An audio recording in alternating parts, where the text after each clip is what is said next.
This is the Lone Crater YouTube. We hope this video helps. You start by preparing both devices.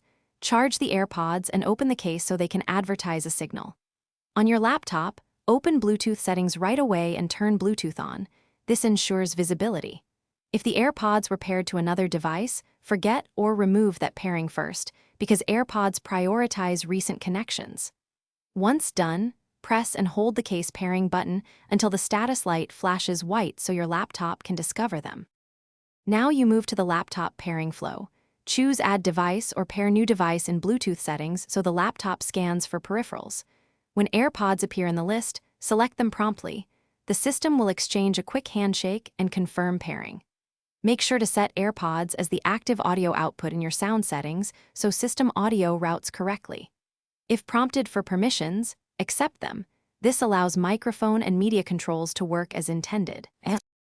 Finish by testing playback and microphone input. Play audio and speak into the mic while watching the sound panel to confirm levels.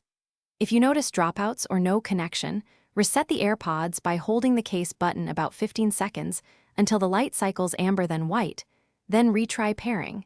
This resolves most stubborn states. Make sure your laptop's Bluetooth adapter drivers are up to date and restart Bluetooth or the machine if problems persist, because software glitches often block pairing. Thanks for watching. Consider subscribing if we helped you.